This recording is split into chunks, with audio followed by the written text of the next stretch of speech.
Salut à tous. Je suis ici aujourd'hui pour vous ouvrir mon cœur, pour vous raconter une histoire qui me pèse depuis des années et qui m'a conduit dans une impasse dont je ne sais plus comment sortir.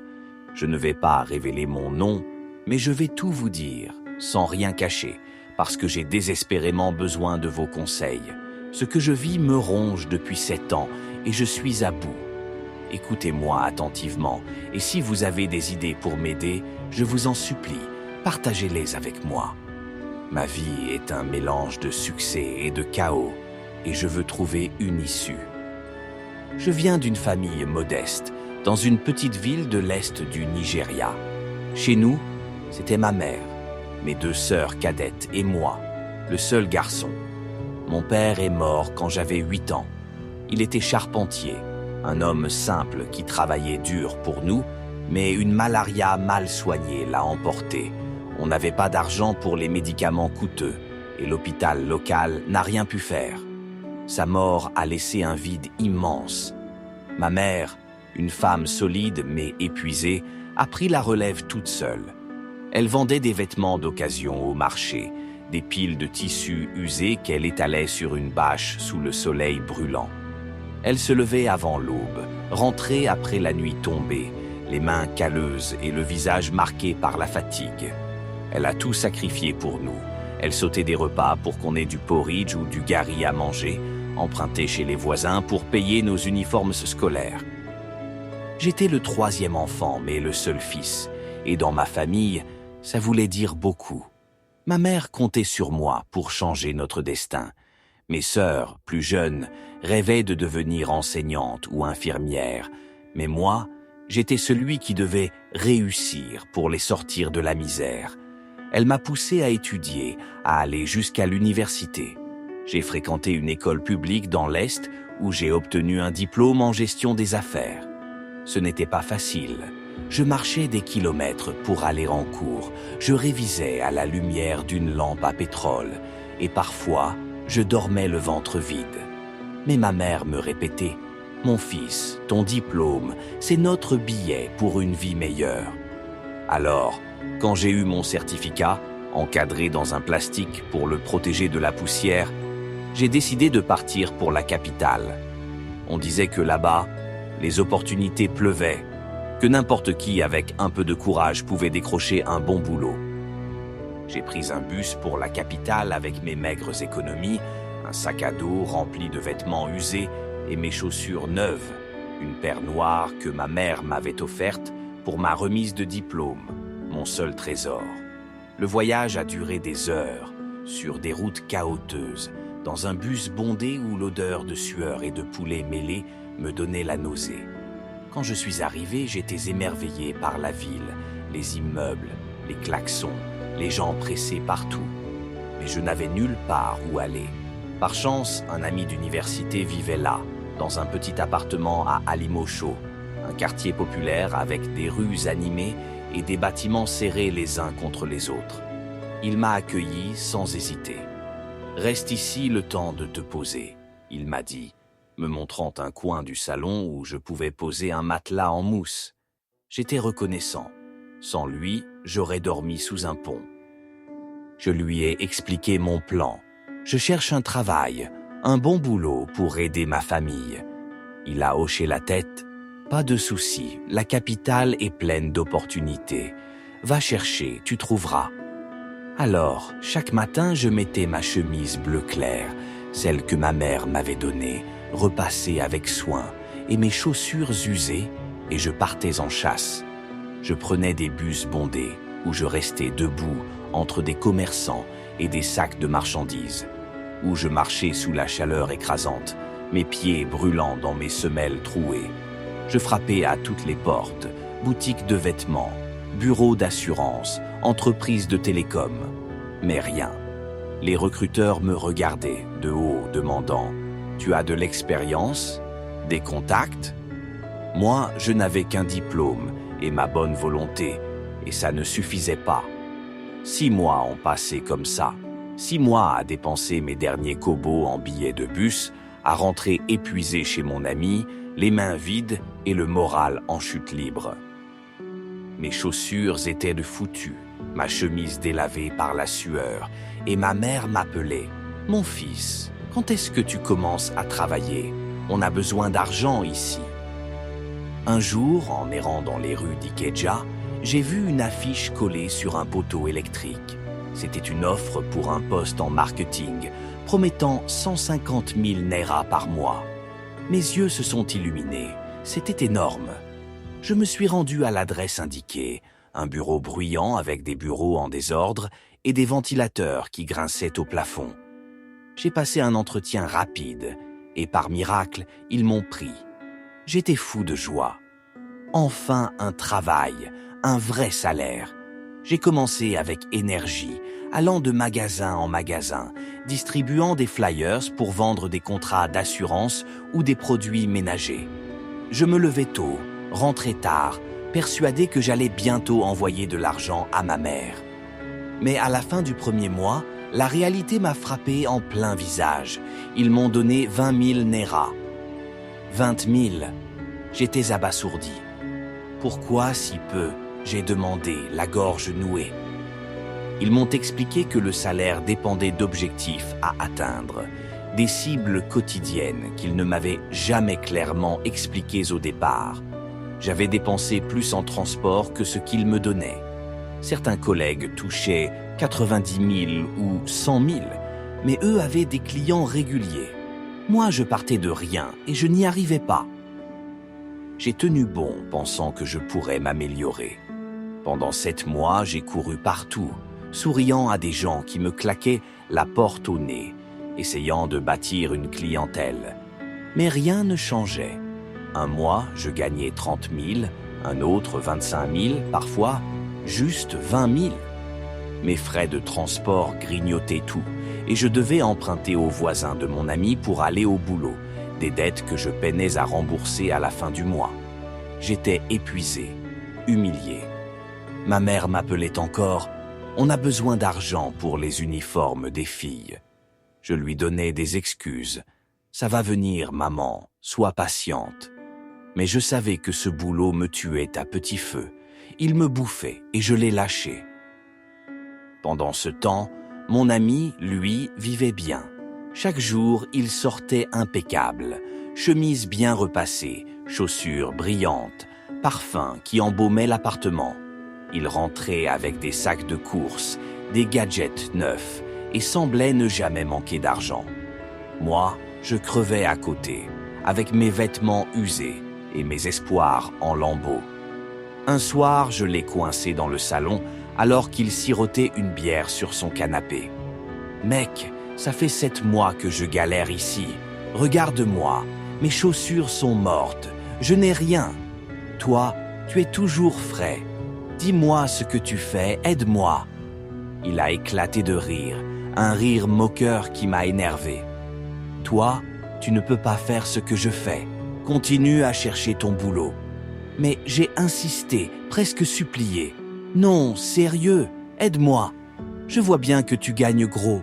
Montre-moi. » Il a fini par céder, mais avec une mise en garde. « Tu ne dois en parler à personne, » il m'a dit, les yeux sérieux. Puis il m'a lâché la vérité. « Je bosse avec des sugar mommies. Tu sais, comme les filles qui font des plans avec des hommes riches. Moi, je fais pareil, mais avec des femmes riches. » J'étais bouche bée. Des sugar mommies, des épouses de gros bonnets, des veuves pleines aux as, des célibataires fortunés avec des maris à l'étranger. Il m'a expliqué le système. Il les rencontrait dans des hôtels ou chez elles, les séduisait, couchait avec elles et elles le payaient généreusement pour ses services.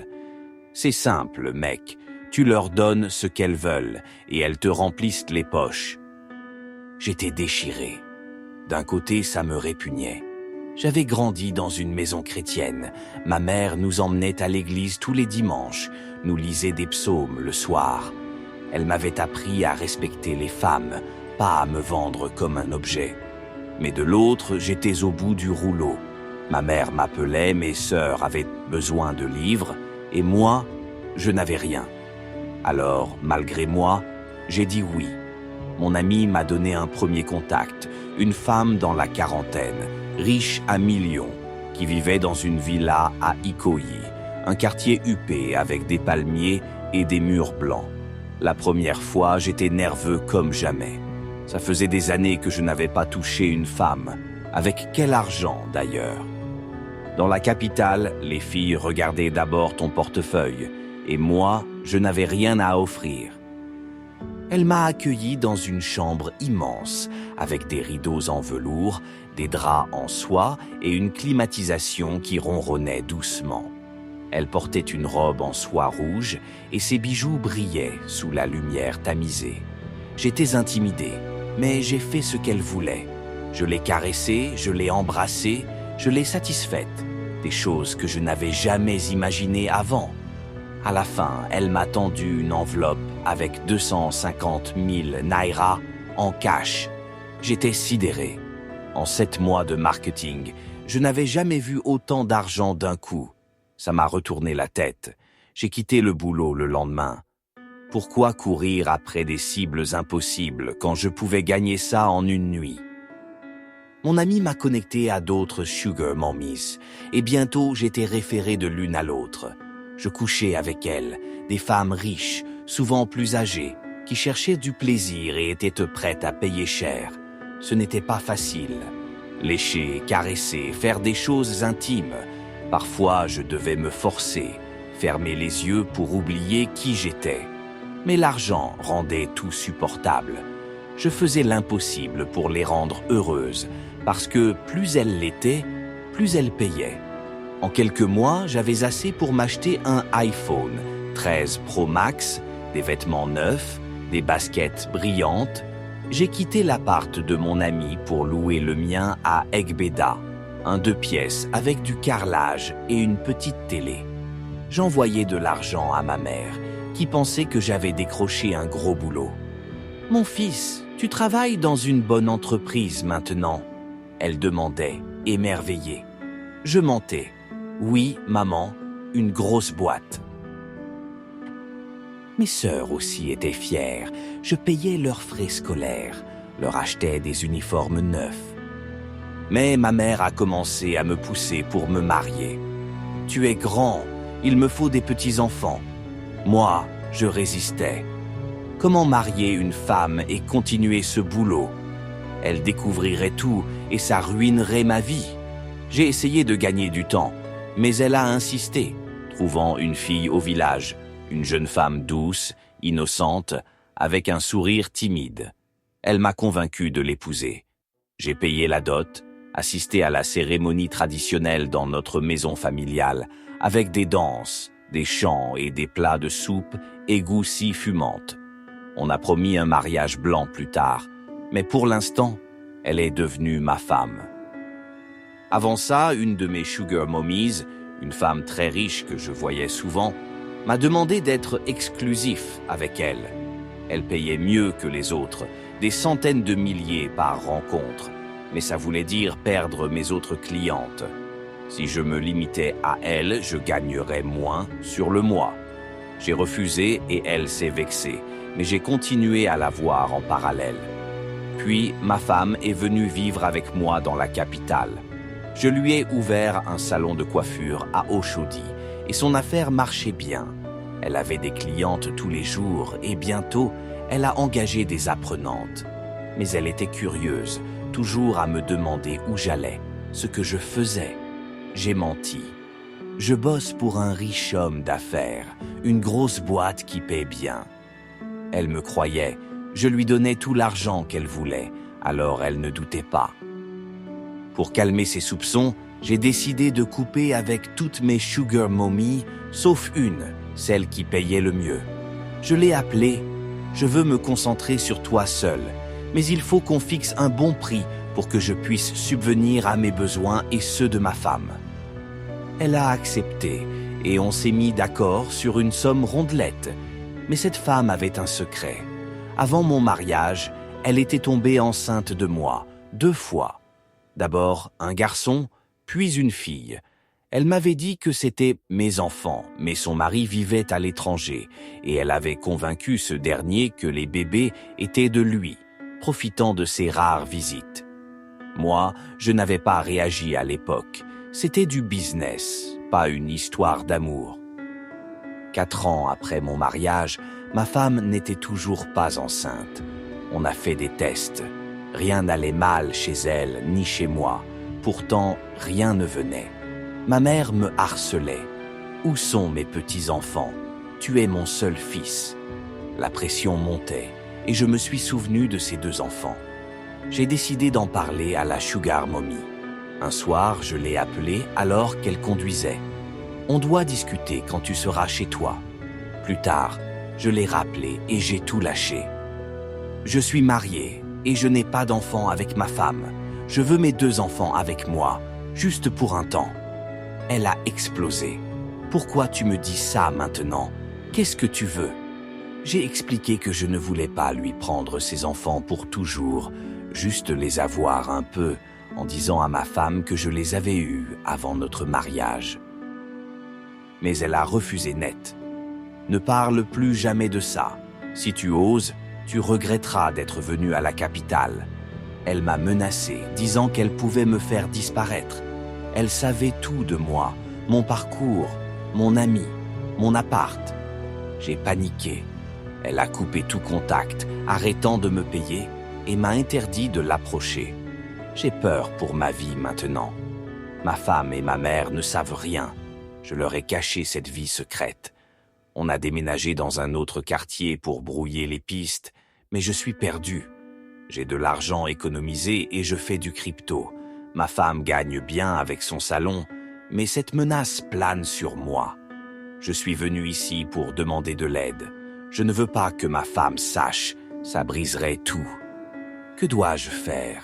Continuer à me taire? Affronter cette femme? J'ai besoin de vos conseils.